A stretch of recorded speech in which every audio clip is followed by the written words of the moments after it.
todo o processo da ressurreição de Lázaro começou com uma oração.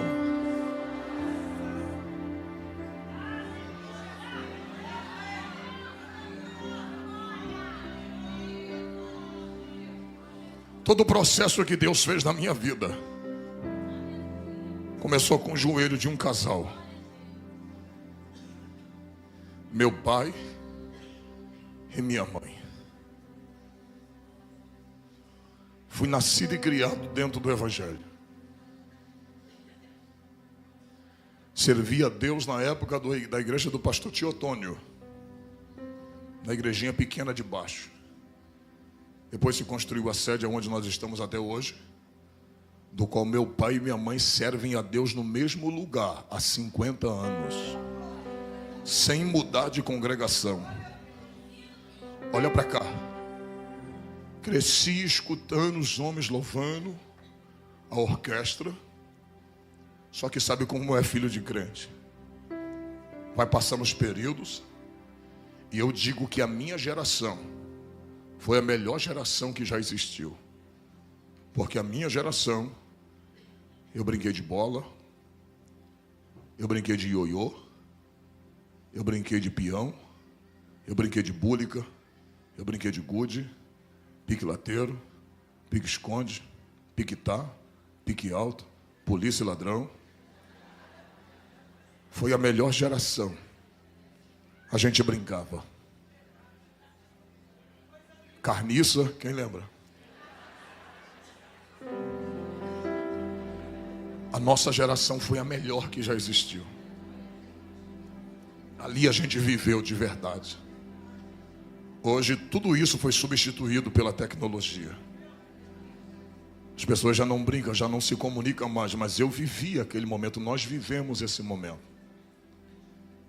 E só que a gente vai crescendo, vai saindo da adolescência. E com 15 anos eu já comecei a querer sair. Eu tinha regra para chegar em casa. Eu tinha que sair 7h30 da noite e 10h30 da noite eu tinha que estar em casa. Se eu passasse dessa hora, o chicote comia. Apanhava de verdade.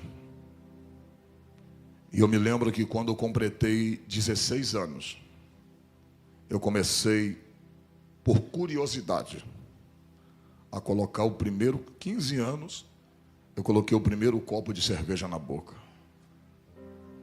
E aquela foi a minha perdição.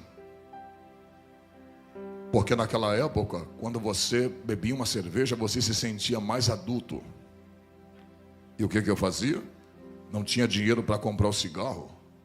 Eu pegava as guimbas de cigarro com os amigos e começava a fumar. E chegava em casa, antes de chegar em casa, usava house.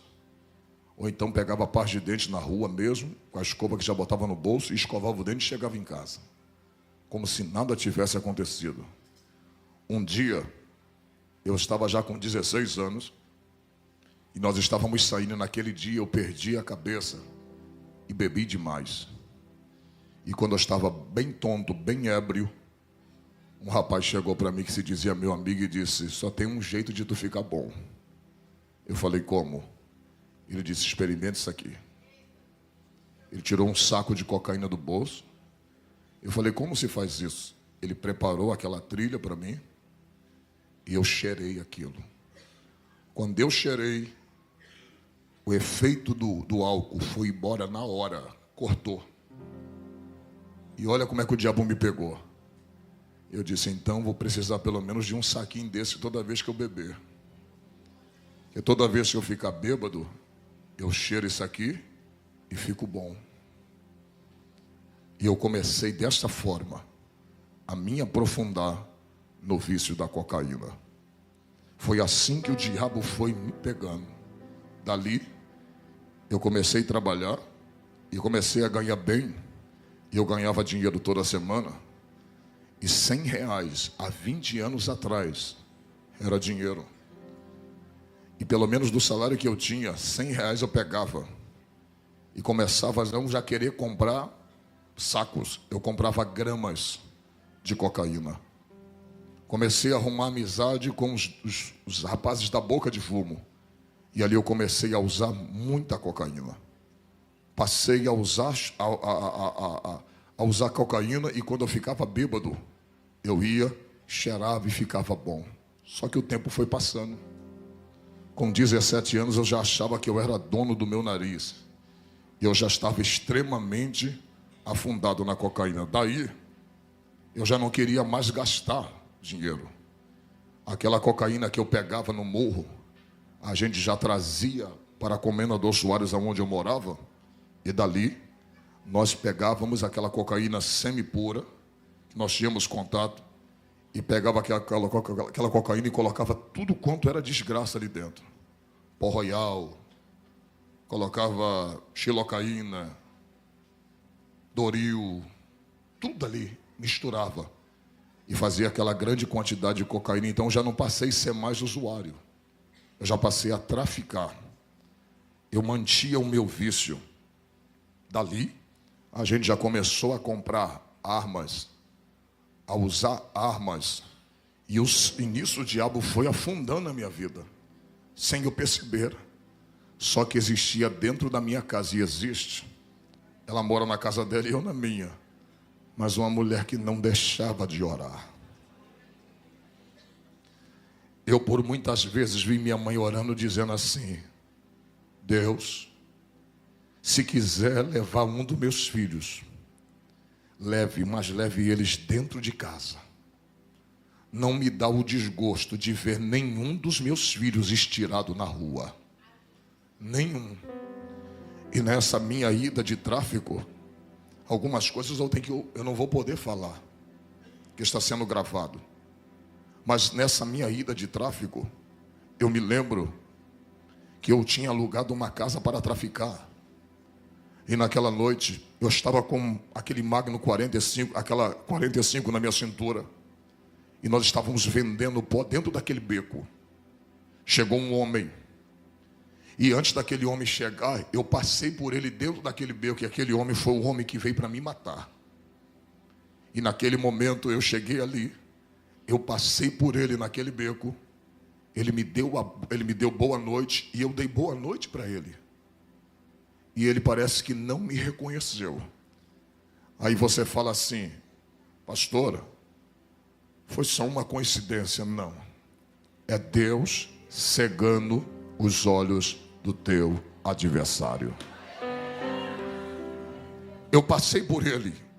E quando eu saí para fazer uma outra situação, entregar uma carga, como a gente dizia, entregar uma quantidade de cocaína a um determinado lugar, os meninos que estavam lá disseram: Trovão, um homem veio te procurar. E ele não estava só.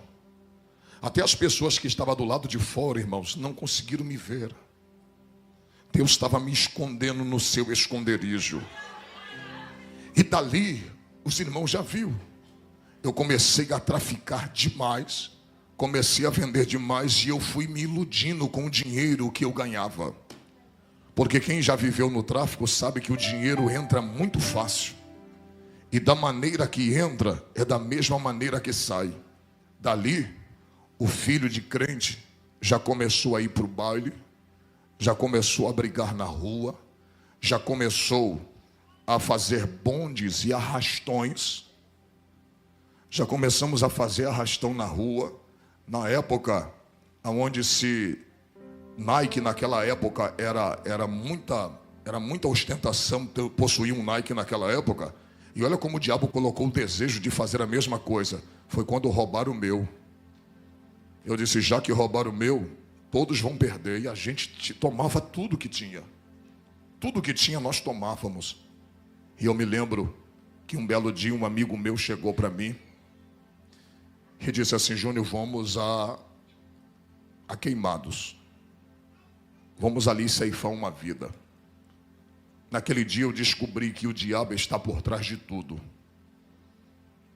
Eu me lembro que quando eu fui, nós pegávamos um ônibus, e eu estava com aquela 45 na cintura.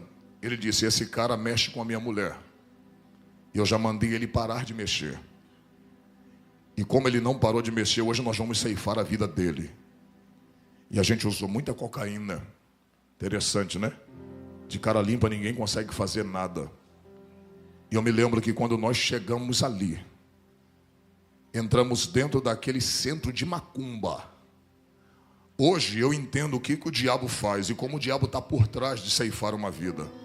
Quando nós chegamos naquele centro de macumba em Queimados, a dona do centro de macumba, ninguém sabia que nós íamos ali, ninguém. A dona do centro de macumba chegou e disse assim: vocês vieram matar o Marcos? Aí eu olhei para o Carlos. Ela falou assim: não mata ele aqui dentro não, mata ele aqui fora, para não sujar o centro. Mas ninguém sabia. Ninguém sabia.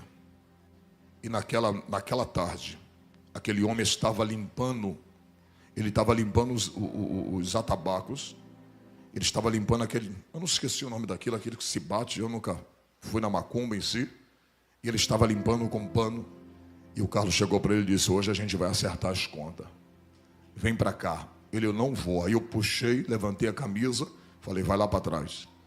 E quando ele ficou lá atrás do quintal, eu me lembro que o Marcos estava a mãe e o pai dele.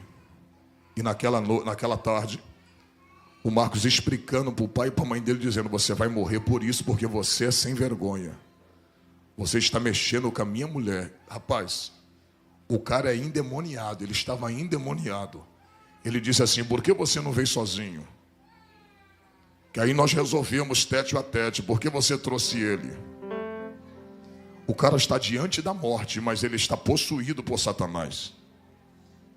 Irmãos, naquela hora, por incrível que pareça, quando nós puxamos aquela arma para atirar naquele menino, um senhor, que era o pai dele, de 76 anos no máximo, aquele senhor me agarrou de uma forma que eu não soube entender de onde veio tanta força na vida daquele pai. Ele disse: você não vai ceifar o meu filho, você não vai matar a vida do meu filho. E ele segurou a mim e a mãe dele segurou o Carlos. E aquele moço correu por dentro daquele centro espírita. Isso foi apenas 4 a 5 segundos. Quando nós procuramos aquele moço dentro do centro espírita, a gente não achou mais ele. Sabia que Deus estava tentando falar para mim: eu não quero que tu derrame sangue de ninguém, eu não quero que tu ceife a vida de ninguém, eu não quero que tu derrame sangue de ninguém. Existem coisas que Deus não permitiu fazer contigo, e existem coisas que Deus também não vai permitir você fazer com os outros. Irmãos, naquele dia Deus foi começando a despertar, e eu comecei a ganhar fama. Eu já estava indo para Nova Holanda, já estava no meio dos grandes do tráfico de droga, vivendo entre eles, tendo moral com aqueles homens. Vivia no Morro do Andaraí, ali na Saviana, aonde eu ia e buscava as drogas e trazia para a Baixada Fluminense. Eu me lembro que um dia eu estava com tanta droga dentro do bolso, que quando eu estava descendo o Morro do Andaraí, a polícia me pegou. E quando a polícia me pegou, eu falei assim: moço, eu sou viciado. E eu conversei com ele, porque eu entendia que para ser malandro eu não precisava falar gíria. Eu nunca falei uma gíria, eu nunca disse qual é, eu nunca disse compadre, eu nunca disse qual é, irmão. Eu nunca usei isso, porque eu entendia que para ser malandro não precisava falar gíria. Aquele polícia me pegou e disse: rapaz, o que é que você está fazendo nessa vida? Essa vida não é para você. Sai dessa vida. Talvez o lá de cima está te dando uma oportunidade. Larga essa vida. Eu vou prender a tua droga. E sabe o que ele disse para mim? Se eu te levar para a cadeia, tu assina o 12 e tu vai puxar um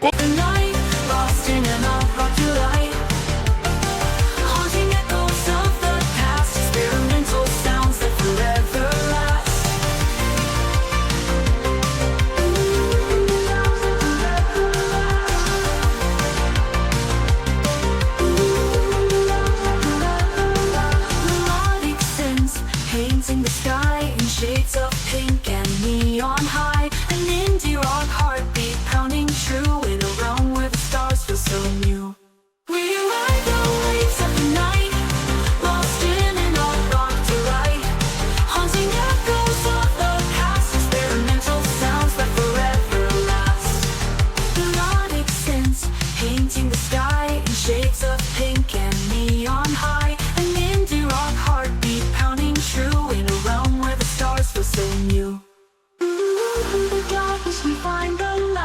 guided by the Um tempo de cadeia, mas alguma coisa está me dizendo para mim ficar com a tua droga e deixar você embora. Era a oração da minha mãe dizendo: cuida meu filho, guarda do meu filho, livra a vida do meu filho, proteja a vida do meu filho.